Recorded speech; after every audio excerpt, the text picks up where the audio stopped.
Please like, share, and subscribe to our Facebook page, Instagram, and YouTube channel. Follow us on Twitter. You can find us on Apple Podcast, iTunes, Spotify, Amazon Music, Google Podcast, and iHeartRadio. Visit us at www.thesenutsbanter.com for a full list of where you can stream and download all of our full episodes.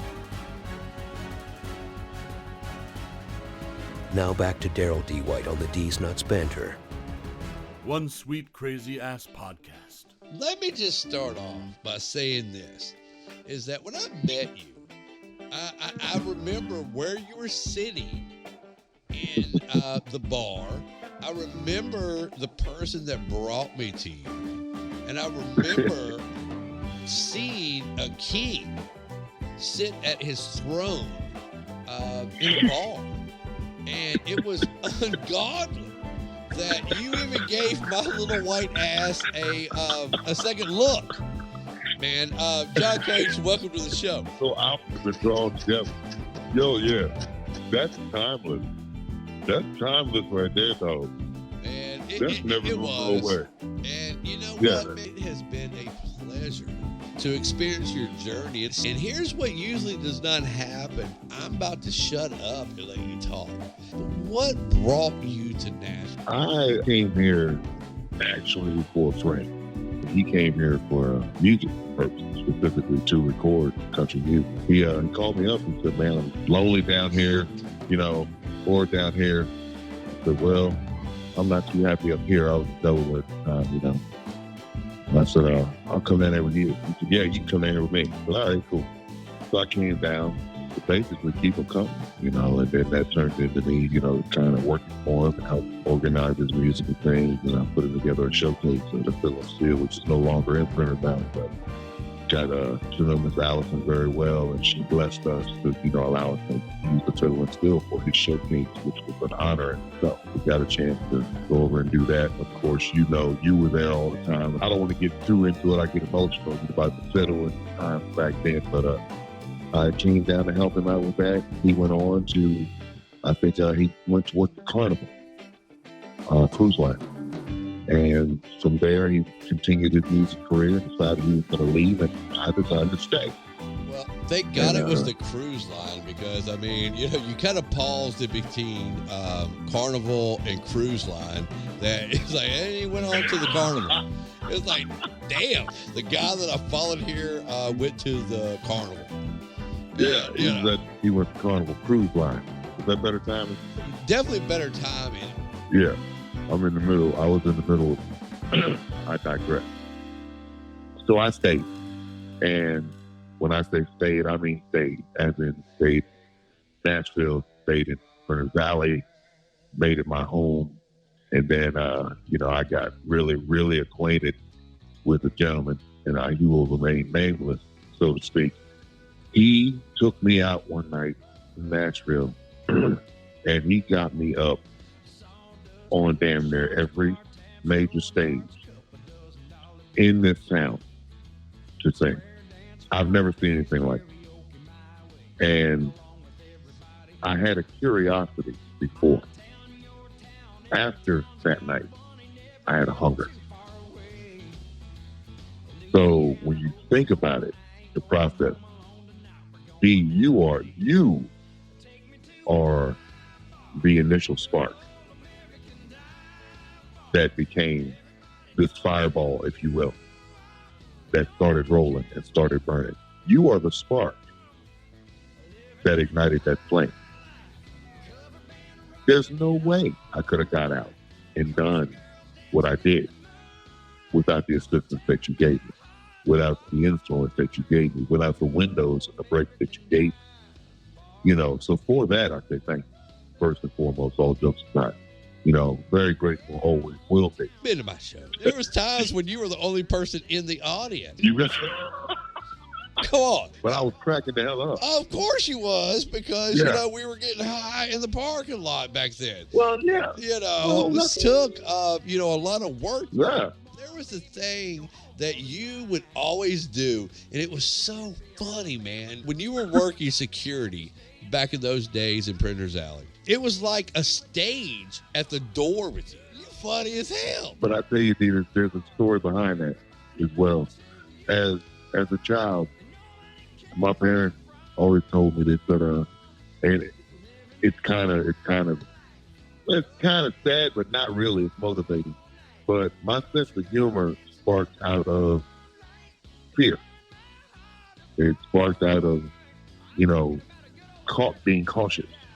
Because I was taught as a child, my parents would always tell me, I'm a 7th kid, such stuff that, you got 2 strikes against you, son, in this world. So you're big and you're black. Because of that, people are going to be afraid of you. Go out of your way to make sure you make yourself, approachable. Be friendly. Be funny. Make people at ease. So I took that. Like, you better get funny because it could mean your life. If someone is too afraid of you, what they might, And so as I grew up, I made it my goal to make people laugh, to make people smile. And I liked the feeling that I got in return. So as I got older, it didn't become so much about staying alive as it did just making people feel good, just making people laugh. And I didn't care where I was, wherever I was at. Somebody was going to smile. Somebody was going to laugh. Somebody was going to feel better. And that reputation kind of spread. And I like that reputation. I don't like it when people walk up and say, I'd hate to run up to you in a dark alley. I don't like that. I don't like when people exhibit fear around me. That hurts. It hurts. Because I'm not that guy. I'm very easygoing. You know me, B. Of course. Is that, and you have been. I mean, hell, if not, I'd be dead. Yeah. There was one night where my life was in your hands. We were watching a movie. Yeah. I was eating a ciabatta. Yeah. I started choking. And I mean, and I'm not talking about just, I was literally choking. And I could not catch my breath, and I was turning red and green, and you looked up at me, and you were like, shit. I got to get up and save this little fucker's life. It's almost irritating to you. It's like, man, I'm trying to watch whatever the hell we were watching. Yeah. You got up, and you gave me that Heimlich, and it came out, and you saved my life, and we just sat down, got to a point in the movie that it just got a break, and we both looked at each other and freaked out, and you were like, I just saved your life. I'm like, I know. And it was the damn truth. Good time. If you would have not have been there, because that our roommate Corky was not coming out to save my life. Yeah, he was. He would have came out with the Three Stooges and poked me in the eye, and ran off going, Yeah, I'd have been done. He was doing Stooges by himself. That was true. But no, and not to give the joke the whole point of this statement. I'd like to give the seriousness. I mean, you do realize that you actually saved my life. I mean, and we're not joking here. I mean, I was choking.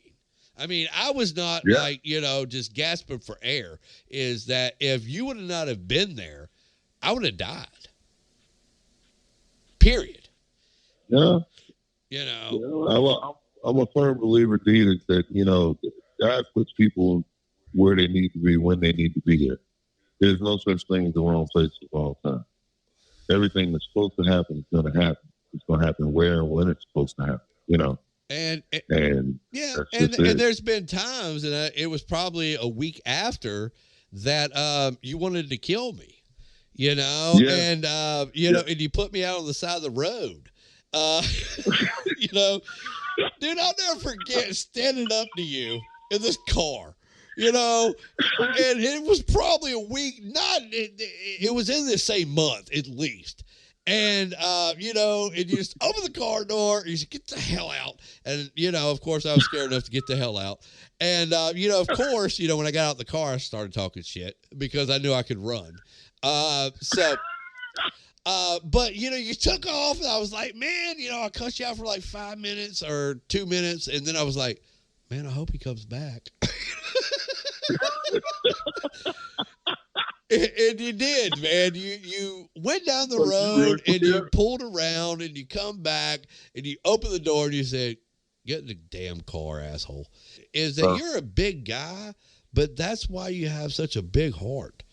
And your heart is bigger than your body. And you don't get to meet people like you that often in your life. I've worked in the industry for over 30 years, and I've had plenty of confrontation.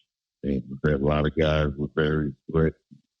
I've had knives in my face, guns in my face, fists in my face, feet in my face. I've had a lot of things in my face. A lot of guys have said a lot of things. And there's people avoid confrontation for one of two reasons. They avoid the confrontation out of fear for themselves, or they avoid confrontation out of fear for others. And I don't go into detail, and I don't talk about it being the baddest guy in the world, blah, blah, blah. But most of the time, I'll avoid confrontation because I know how it's done. I don't know how much of whatever I've learned over the years it's going to take to handle that situation. I know how much I'm going to use. And I prefer not to do that. So if I can sit and convert that into a funny situation, I'm going to. As opposed to putting my hands on you, I'll crack jokes, or I'll just laugh at you. And now, Or I'll and just I've miss you. seen people that just got totally out of line that that you just slapped. I mean, just slapped. Yeah. Not only do they crumble, they go through like blocks. And I don't mean blocks like bricks. I'm talking about blocks like blocks of streets. Is that they go down the street. It's been, I'm not kidding. So don't act like I'm lying. Is that, man, you have literally Uncle Field motherfuckers. You know what I'm saying? With your hand. I've heard Fresh Prince come out plenty of times. You slap them and I hear, "You need to keep John Cage name out your mouth. You heard me. Keep John Cage name out of your fucking mouth." Somebody of your size and your stature that not only do people your size challenge you, but what is it about people that are my size that think that they're going to get away with it? What is that Because about? they figure I won't. Those are the people that figure I wouldn't react because of that fact. Because they were so small, or because they were, like, there's no way this guy is going to do anything. Watch this. He's not going to do anything. And see how big he is? Look how small I am. He's like, that's what's in the back of their mind. And I'm equal opportunity, see? I mean, hey. No, I get it because I did that mistake. I remember one night in the alley that I come looking for John Cage. And I was like, hey, where's John Cage? And I was coming through and I found you down at Miss Kelly's and you just looked at me. You were sitting there with a pitcher of beer and you went, really? Really? Really? And you poured me a beer and you went, hey, man, fight this. Fight your alcoholism. You don't want to fight me, Daryl. And not at all. I left you on the side of the road and I'll come back and pick you up because I love you. But I will fucking knock you to the side of the road if you keep fucking with me. Now, don't you remember all them people that you had to sweep up? I mean, really, Daryl? Come on, man. You've been my sweep up man for years, and you're really going to come looking for me? Really? And I don't even know what I come looking for you for. Is that was way too much Jaeger. Yeah, those were the Jaeger days. Kind of being silly, but man, I want to get back serious again. Is that as you started to grow with your career, a lot of sit-ins at the fiddle, and then you were getting up and doing karaoke, but you took the time and, started your own band. And you started getting out there and just putting yourself into the realm of Nashville. What was that like when you transformed into an artist? What was that transition like? Do you remember the first time that you just got up and it was your band? Yeah, my knees were literally almost knocked. It was because my name was on it. If this succeeds, your name is on it. If this flops, your name is on it. It's like you told these people to come for this, so here you go. Once it was over, I realized a lot of things from that first show. Nashville wasn't going to just hand me shit. I had to go out and take everything that I wanted to have and achieve. And I was not going to be able to do it without a strong camp around me. And that's why I started to just watch, and learn. And I learned a lot about town, and a lot about how things work in this town. And I was told where, and I'll just be totally honest if I can, being a black man in this town, being told where I could play and where I couldn't play, and hearing rumors about, oh, you can play here, but you can't play there, and finding out for myself, I could play anywhere I wanted to. I could book anywhere in this town I wanted to. There was no limit to where we could play. But it was hard because everybody's not as welcoming as everybody else, and you know that yourself. We've ran into that together. So you take it as a bump in the road, and you realize that everybody's entitled to run their business the way they want. Everybody's entitled to feel the way they want, and everybody's entitled to react the way they want. And we're not always going to get what we want. So as long as we keep that in the forefront and just keep pushing, we'll be fine. But for me, I'm not going to say it was hard. There were a couple instances that, I came home and cried because of some things that happened. But you get, when you get cut, you get a scar, and it's harder to cut that same spot again. And you learn, and you move on. And I took from Brunner Valley and went down to Broadway and showed them what was going on the outer street, like it was back in the day. People went to Brunner Valley for the good stuff, and you go downtown to Broadway for the show stuff. So we took the good stuff down to Broad for a little bit and made an impression there. But it started outside, it started roadside, at the Hermitage area. That's where, the little dive bars, that's where it started. Is that you are not only a great person, a great entertainer, a great family man, a great husband, you are an inspiration. There's so much that I wanted to talk to you about that. I mean, we're going to have to draw this out to 2 or 3 interviews. But one thing that I definitely want to touch on this first is to talk about your wife. It had to be pure magic that y'all found each other.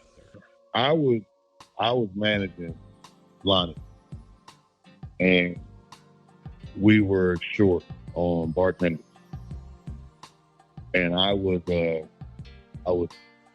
seeing a quote unquote young lady at the time who was not good for me, and I had just said, I'm done. I'm not dating, I'm not talking to anybody. I'm through. I'm finished.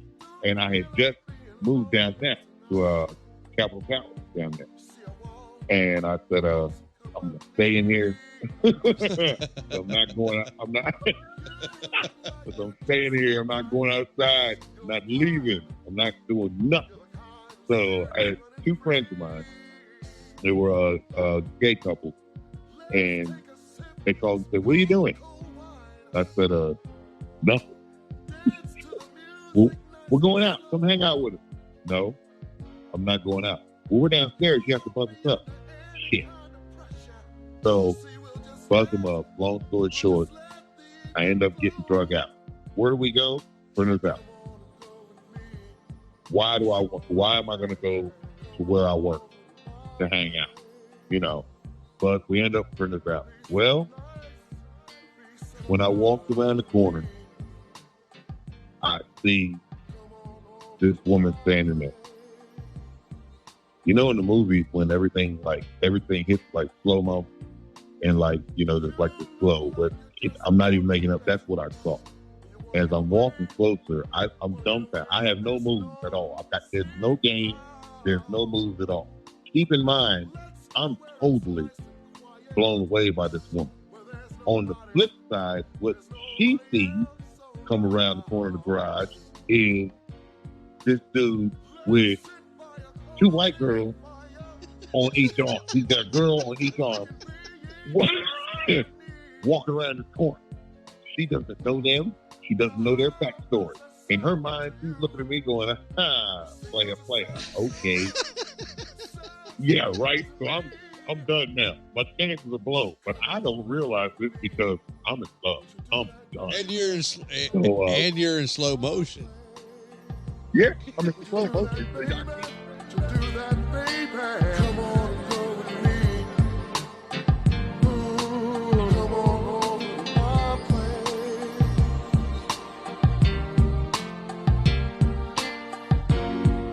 My car's right outside. We can leave right now. That's if you're ready to go. I know you're just meeting me.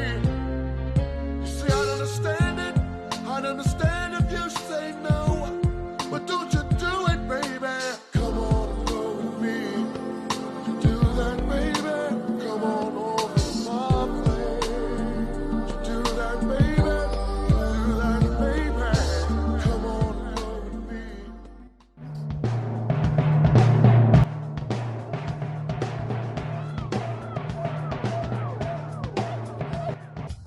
Joining once again, owner and designer at Brunner's Metalware and Leather, our great banter buddy, George Brunner.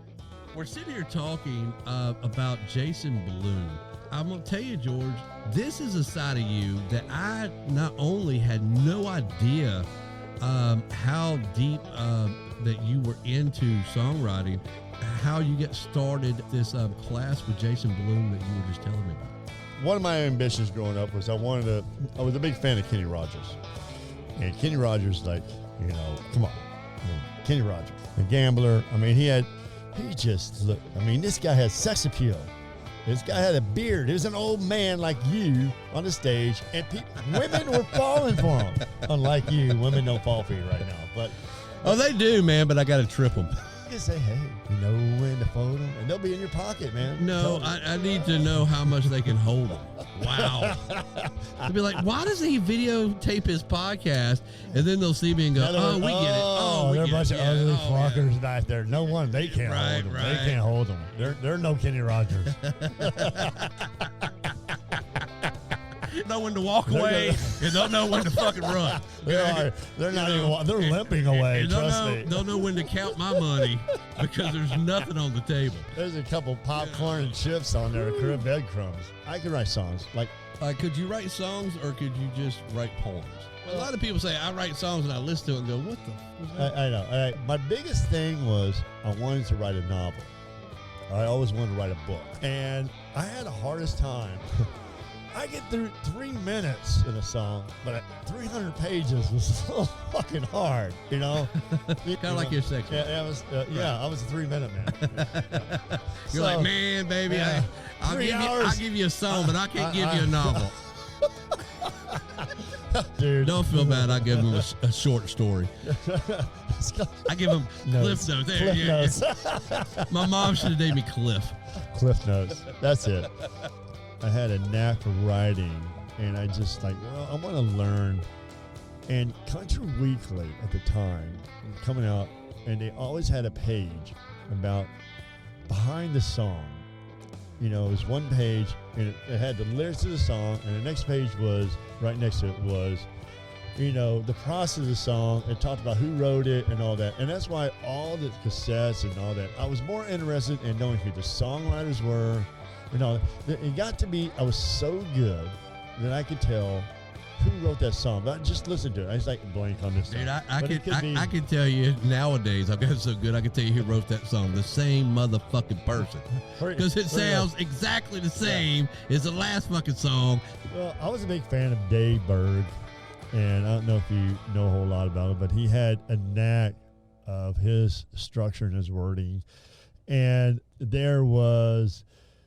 Tim McGraw was saying, or George Strait, and I would listen to him, and I was like, man, I like how the structure is, and I just is one of those things where it made me want to dive in and figure out what it was, because it was true, like you said. You could go on a George Strait CD. And you would go on a Tim McGraw, or you going on this. And not only was it the same songwriter, a lot of the musicians was the same. Just like Brent Mason. Dude, there was not a CD that didn't have Brent Mason. Yeah, it's amazing. And you know what? He's a genuinely great guy. I met this guy, and he is a cool cat. he's not conceited. And back then, if you look at any CD on the back, the engineers were the same. Yeah, I got to hang out with a guy for many years, Warren Peterson. And my God, dude, not only was it a genius, and what happened during that switch when it went to analog to digital, the guys just got left behind. They were all stuck, wanting to do it the original way, that by the time that it caught up, they were out of the business. Yeah, well, like, there's a lot of producers out there. I know, like Scott Hendricks, who did a lot of stuff for like Trace Atkins. There's, Mutt Lang, who did, Def Leppard, AC/DC, Shania Twain, and all that, right? But they have, if you listen to them, they have distinctive, the producing. You just know. John McBride from Martina McBride's husband. Some of these people, they have a certain knack or certain niche that, if you listen to a lot of their stuff, that's got to be this person doing it. And I want to talk to you a little bit about how I was into it and how the reason why I got out of it. And we're going to sit across, talk about D here, about his knowledge of people he knows. This guy knows a lot of famous people, and he's been around them. He's also seen a lot of famous people that were famous, and they all of a sudden became not so famous. Right. Like, immediately. And it sucks. But that is the life of Nashville, what's going on here. And I feel bad about all these people coming into town. They have this pipe dream. They wrote a song, and oh, my God, they think, you know what? I'm going to be a songwriter to come here. They do 1 or 2 songs, and they realize the work they got to do to it. They realize, shit, it's like. Well, it's called the music business. And a lot of people do not realize, they spend their nights in honky tonk. And there's a lot of Hollywood yeses, is what I call it, in the clubs. Now it is. When did you come in town, by the way? 97. Okay. I passed through Nashville in 97. I didn't move here to 2008. All right. Now, even then, like, holy shit, big change. But that is nothing compared. When you came in, 97. Right. It was right when the old and the new was meeting, bro. Because I worked at a club to where you had George Strait songwriters mixed in with the guys that would make up Rascal Flatts. Eric Church. Guys would go out on the road. They would do, Wednesday, Thursday, Friday, Saturday on major arenas. And then Sunday, Monday, and Tuesday, they would be out in these clubs playing for $40. Yeah. Fiddle and Steel was a landmark, and I still have a piece of wood that says Fiddle and Steel. But no, man, you're absolutely right, man. And I was very lucky to be a fly on the wall. Actually, the door guy and open these doors. You were more than that, dude. I mean, maybe when I fucking started knowing you, like, don't get me wrong. I mean, you weren't, introduced to me as, this guy, like you were a big star. I mean, you literally were just handing me a hot dog in front of the whole point I'm bringing is you can't judge a book by its cover thing. All right. And you were so humble. You were and the humblest people are the people that are the best people to know. And I have so many people like you that I know. There's so much you've been around involved with that you literally know Printer's Alley, the back of your hand. You know the legend, the history. You know everybody that in and out. You know the stars that made their fucking stamp, like their start, and you become friends with them. You're like part of their family. You have been like woven in the fabric with that. And just because that day I met you on, and don't get me wrong, I thought you're just some guy. Give me a hot dog down it. But as we got to know each other, and that's the beauty about what you do, and that's the beauty about what I enjoy about the people like you that I meet. You're very low key, but it brings very out many years of being trained by the best. True. I used to talk. Maybe you were like that at the very beginning. I was a cocky son of a bitch. But you started learning, and I thought I did everything for the fucking music industry. It was almost a delusion at the beginning. Didn't it make you feel like Dude, it was the magic that took over. Is that these people? I was around the most humblest, talented people in the world, true. And they gave me more shots and more opportunities and more chances to make mistakes than anybody in the world. And that was the heart and the soul of this town. Nowadays, you make one mistake, you're out. Okay. That's is that fact. back then they would take time with people like me? Is that they looked at your character and your heart and your soul and was like, all right, man, he's green. We'll work with this kid. It was an open door. They had to. Somebody in that group had to see something special in you to be able, and not that they just shunned you off, starstruck, or, you know, that made you look more like a fan. Is that when you came into the old Nashville as a business, as, you know, hey, I want to be a part of this. Not that I want to reap the rewards of knowing famous people. They took time, and again, it's like anything. Is that, you know, when you start any job.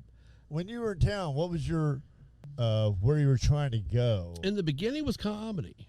A hometown hero of mine that moved up here with his whole family named Jack Christopher. I come up here to support his career. He introduced me to fiddle, and it just, I don't know, man. It was kind of weird. To be honest with you, I was a very, very lost kid and got lucky. And lucky, I mean that I got put into the right place with the right people that really changed my life. Let me tell you right now, you are very, from knowing you, you're not a fanatic. I've noticed that around, you know, famous people at a very young age, even back to my dad, my uncle. But when I worked with a concert promoter, that I had famous people come around me, and it wasn't like, oh my God, I got to get an autograph. I get a picture with them. It was never like, I never was like that. In fact, I was more wanting to know the musicians at that time, because I knew they'll all talk to me. It was great to hang out with them and knowing that. But even when I came into town, I always had this, I wanted to be around positive people and learn from people. And Well, that I had was a my man- thing. You were just, I really think you were you were just cool with, no matter if the person was famous or if it was a janitor, you were the kind of person you fucking talk to. But like I nobody. almost made that mistake, and there was a man named Greg Perkins that changed my whole path in Nashville. We were down there in Printer's Alley one night, and I was very new. Skull Schumann had just got killed. Tanya Tucker was in Barbara's. Everybody was Brunner, and I just kept bugging Greg, man, going. And that was the first real famous person I've been around, and it was one of my ex-girlfriend's favorites. So I just wanted to get that autograph to rub it in her face. And I just kept bugging him all night long. And he just kept saying, man, chill out. And then it got to a point where Tanya was being gurmed so much that he looked over at Allison, which was his business partner at the Field and Steel, and said, hey, I'm going to take Tanya back over to the bar because everybody's bothering her. And he looks over at me and he says, do you want that autograph or do you want to come hang with us? And I said, man, I want to come hang with you. And he said, never ask for another autograph. And it a life-changing moment. I get where you're going with that. And so I went over there, and that night, man, I remember there was Mike Estes of Skinnerd was there, Tanya, her best friend JoJo, and she wanted to escape that. And we're not going to bring a fanatic with us. True. Right. So I went over there, and I went into work mode, and I just kept getting them all beer all night. Wow. And I'll never forget when when she was leaving, Greg tossed me the keys to go let Tanya and them out. So as we got to the door, I looked back at Tanya as I unlocked the door, and I had not spoke to her all night. I was a fly on the wall. As I opened that door, I looked at her. I said, Tanya, I just want you to know you made my life tonight. And she looked back at everybody she was with, and she says, did y'all just hear that? I just made this kid's life, and I can't keep y'all happy for 5 goddamn seconds. It walked out. And that right then, I knew that was worth more than an autograph. I'm telling you, dude, it was life changing. You know, that is a great story. I'm telling you. You know, now I do have a business and stuff. You know, and I have pictures of people wearing my stuff, and that's a business. Like you said, you come in and you treat them like anybody else, and talk to them, and don't be like. I was never allowed to take a picture. Carry underwear. Like some of them, like no pictures, none of that. Like I've heard it all. None of the band members from the opening act can hang out with the, you know, they keep the whole band and everything separate. Well, it's always kind of been crappy. that. Well, But it's kind of always been that way when it comes to.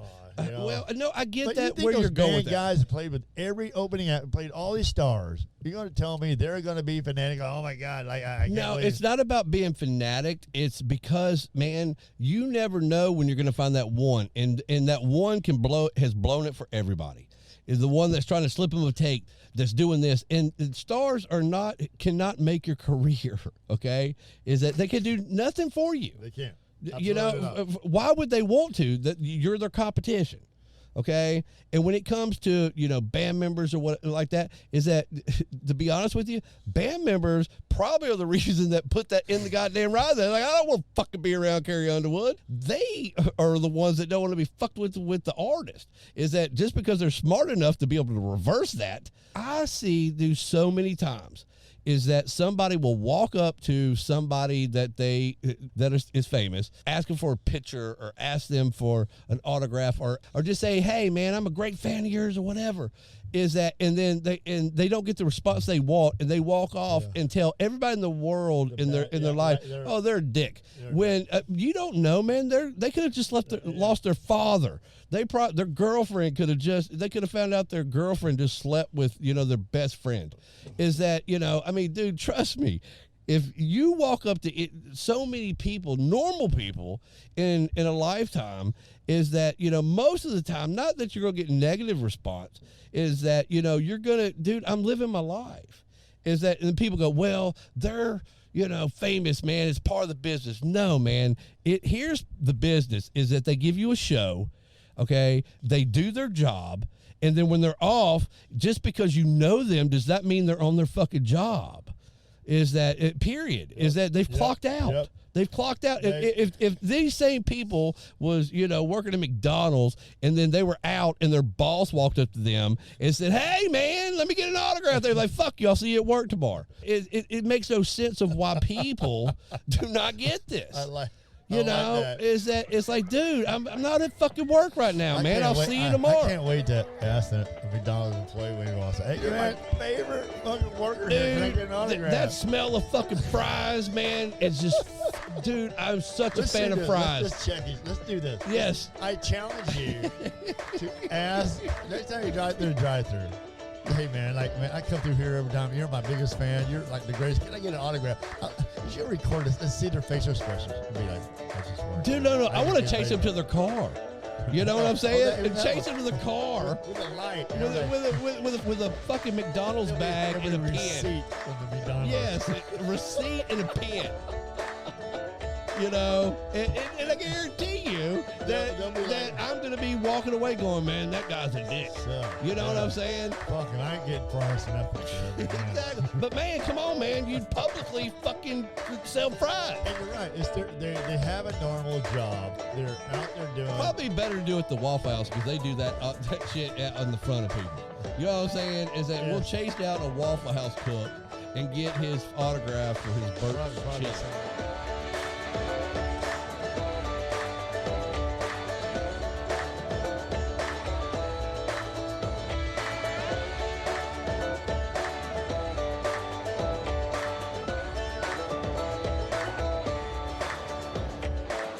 Hey guys, just want to take a little bit of time and thank you all for supporting the D's Nuts Banter. Ever since we kicked it off here in November, the night before Thanksgiving, man, y'all have shown us a lot of love, man. We are now being listened to in 5 continents, over 200 cities. Still can't get 4 likes on Facebook or Instagram, but I know y'all are out there listening, guys. Just want to give y'all my love, tell you things, keep listening. And we're going to keep pumping these out, man. We'll see y'all next week. This podcast was brought to you by Brunner's Metalwear has handcrafted rockstar style metal and leather bracelets, cuffs, necklaces, and belt buckles for that one-of-a-kind distinguished look. Express your uniqueness with handcrafted rockstar style jewelry. Order online today at www.brunnersmetalwear.com.